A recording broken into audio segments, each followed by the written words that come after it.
எதுன்னு சரியில்ல அடுக்கலாம் அப்படின்னா, பார்கவி சொன்ன மாரி லொகேஷனுக்கு இப்போ ஜனனி வந்துட்டாங்க. வந்ததும் அங்க ரவுடி பசங்களா இருக்கவும், அவங்கலாம் போக விட்டு ஜனனி அந்த இடத்துக்குள்ள போறாங்க. போயி பார்கவியும், ஜீவானந்தையும் பார்க்குறாங்க. ஃபர்ஸ்ட்டு பார்கவி தான் ஓடி வந்து ஜனனிய கட்டி புடிச்சு அழுவுறாங்க. அதுக்கப்புறம் ஜனனி, "எங்க பார்கவி? ஜீவானந்த் சார்" அப்படின்னு கேட்கும்போது, ஜீவானந்தம் குண்டடிபட்டு பொறுமையா நடந்து வராரு.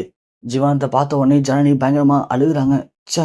நம்ம குடும்பத்துக்காக இவரு இவ்ளோ பெரிய ரிஸ்க் எடுத்திருக்காரே அப்படின்னு சொல்லிட்டு ஜனனி பயங்கரமா அழுகுறாங்க. ஜீவானந்தம் கிட்ட வந்துட்டு, "எதுக்காக ஜனனி இப்ப அழுகுறீங்க? ஒண்ணும் ஆகல. நான் நல்லா தான் இருக்கேன். Sorry sir. எங்க குடும்பத்தால உங்களுக்கு எவ்வளோ பெரிய பிரச்சனை. டிவில, நியூஸ்லலாம் நீங்க இறந்துட்டீங்கன்னு நியூஸ் கேட்டதும் அப்படியே நாங்க பதறி போயிட்டோம். எங்க குடும்பத்துக்காக பாவம் சார் நீங்க. இவ்வளோ கஷ்டப்பட நினைச்சுக்கும்போது எனக்கு ரொம்ப முடியல சார் என்னால." "ஐயோ! ஜனனி, அதெல்லாம் ஒண்ணுமே இல்ல. நான் நல்லா தான் இருக்கேன். எனக்கு எந்த பிரச்சனையும் இல்ல. நீங்க எதுக்காகவும் கலங்காதீங்க. விடுங்க. நம்மளுடைய நோக்கம் பார்கவிய தர்ஷன் கூட கல்யாணம் பண்ணி வைக்கிறது. அது கண்டிப்பா நிறைவேற தான் போகுது. நீங்க எதுக்காக அழுகுறீங்க? விடுங்க ஜனனி" அப்படின்னு ஜீவானந்தம் நம்ம ஜனனிய சமாதானப்படுத்துறாரு. அதுக்கப்புறமா இங்கேருந்து எல்லாம் கிளம்பிடலாம் அப்படின்னு முடிவு பண்றாங்க. ஆனா, இந்த ஆதிகுணசேகரன் ஏற்கனவே ரவுடி பசங்கள அனுப்பிச்சாங்க இல்லையா? ஜனனி அப்புறம் இந்த 2 பேர் எங்க இருக்காங்கன்னு சொல்லி. அப்போ இந்த ஒரு இடத்துக்கு வெளிய நிக்கிற ஒருத்தவன் ஜனனி, பார்கவி, ஜீவானந்தம் 3 பேரையும் பார்த்து ஃபோட்டோ எடுத்து அந்த ரவுடிக்கு அனுப்புறான். அந்த ரவுடியும், "இந்த பொண்ணு தானே நம்ப ஆதிகுணசேகரன் அண்ணா அனுப்புன பொண்ணு மாரி தெரியுதே. இந்த 2 பேர் யாரு?" அப்படின்னு சொல்லிட்டு அந்த ஃபோட்டோவ அப்படியே நம்ம ஆதிகுணசேகரனுக்கு அனுப்புறான். அனுப்பிட்டு கால் பண்றான். "அண்ணே, நீங்க குடுத்தீங்க ஒரு பொண்ணு. அந்த பொண்ணு இன்னும் 2 பேர் கூட சேர்ந்து ரொம்ப நெருக்கமா அழுது கிழுது பேசிட்டு இருக்கா. அவங்க எதுவும் தெரிஞ்சவங்களா? இல்ல என்னன்னு கொஞ்சம் பாருங்களேண்ணே" அப்படின்னு சொல்லவும், ஆதிகுணசேகரன் அந்த ஃபோட்டோவ பார்க்குறான். பார்த்த உடனே ஆதிகுணசேகரனுக்கு ஒரு பக்கம் செம கோவம் வந்தாலும், இன்னொரு பக்கம் சந்தோஷமாவும் இருக்கு. உடனே கால் பண்றாங்க. "டேய், அந்த 3 பேர் கதையும் முடிச்சு விட்டுர்றா." "அண்ணா என்னண்ணா சொல்றீங்க?" "ஆமாண்டா. அந்த 3 பேரும் தான் நமக்கு பிரச்சனையே. அந்த 3 பேர் கதையும் முடிச்சு விட்டுரு.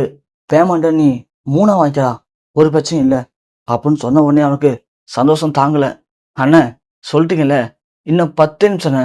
3 பேர் கதையும் முடிச்சுட்டு 3 பேருடைய ஃபோட்டோவும் உனக்கு அனுப்புறேண்ணே" அப்படின்னு சொல்லி ஃபோன வச்சுடுறான். வச்சோனே ஆதிகுணசேகரன், "தெரியும்.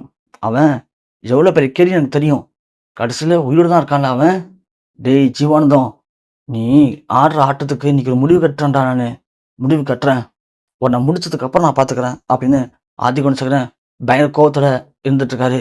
இங்க அந்த ரவுடிங்க எல்லாம் சேர்ந்து, "டேய், அண்ணா பொண்ணு சொல்லிட்டார்றா. அங்க இருக்கிற எல்லாரையும் காலி பண்ணிடுங்க. எல்லாரையும் காலி பண்ணிட்டீங்கன்னா, நான் உங்களுக்கு சொன்ன பேமெண்ட்ட விட டபுளா தரேன்டா" அப்படின்னு அந்த ரவுடி சொல்றான். உடனே அங்க இருக்க எல்லாரும் ஒண்ணு கூடுறானுங்க. ஒண்ணு கூடி கண்டிப்பா இன்னைக்கு அவங்க 3 பேர் கதையும் முடிச்சிடணும் அப்படின்னு உள்ள வராங்க. ஜனனி பார்த்துடுறாங்க. பார்கவி, ஜீவான் 2 பேரும், "ஜனனி, அவனுங்க வந்துட்டானுங்க" அப்படின்னு சொல்ல, "சார், நீங்க எதுக்கும் பயப்படாதீங்க சார். நீங்க அங்கேயே நில்லுங்க." "இல்ல ஜனனி" அப்படின்னு நடக்கிறாரு ஜீவானந்தம். அவரால நடக்க முடியல, நெஞ்சு வலிக்குது.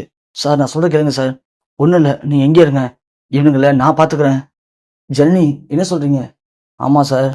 ஜனனி யாருன்னு தெரிஞ்சுக்கிற நேரம் வந்துருச்சு. கொஞ்சம் ஓரமா இருங்க சார். நான் பார்த்துக்கிறேன்" அப்படின்னு சொல்லிட்டு ஜனனி தன் துப்பட்டாவ எடுத்து அப்படியே இடுப்புல கட்டுறாங்க. அவனுங்க உள்ள வருவானுங்க. வந்த உடனே ஜனனி பக்கத்துல இருக்க ஒரு கட்டைய எடுத்துக்கிட்டு அவங்கள போட்டு பொளந்து கட்டுவாங்க. ஸோ சண்டை காட்சி பார்க்கறதுக்கு மாஸா இருக்க போகுது. ஏன்னா, தன்னை நம்பி வந்தவங்களுக்கு ஒரு ஆபத்து அப்படிங்கும்போது, எந்த ஒரு பொண்ணா இருந்தாலும் தான் உசுர குடுத்து அவள காப்பாத்த ட்ரை பண்ணுவாங்க. சேம் அதே தான் ஜனனி பண்றத பார்க்கும்போது, நமக்கே ரொம்ப சூப்பரா இருக்கு. ஜனனி எல்லாரையும் அடிச்சு போட்டுட்டு, அதுக்கப்புறமா ஜீவானந்தையும் பார்வதியும் கூட்டிட்டு கிளம்பிடுவாங்க. இந்த பக்கம் நம்ம சக்தி அப்புறம் நந்தினி 2 பேரும் பிளான் பண்ண மாரி தர்ஷன மண்டபத்திலிருந்து கடத்தி கொண்டு வந்துருவாங்க. கொண்டு வந்து ஜனனி, ஈஸ்வரி முன்னாடி நிக்க வச்சு, பார்கவிக்கும் தர்ஷனுக்கும் கல்யாணத்த முடிக்க தான் போறாங்க. ஸோ ஆதிகுணசேகரன் தர்ஷன காணோம்னு சொல்லி தேடிக்கிட்டு ஹாஸ்பிட்டல் வருவாரு.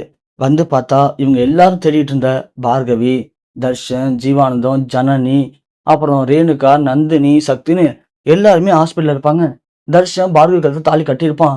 அந்த இடத்துல என்ன பண்றது, ஏது பண்ணணும்னு தெரியாம ஆதிகுணசேகரனும் தம்பிகளும் பயங்கர கடுப்போட கோவத்தோட அப்படியே பார்த்துட்டு அடுத்து என்ன பண்ணலாம்னு யோசிச்சு நின்னுட்டு இருப்பாங்க.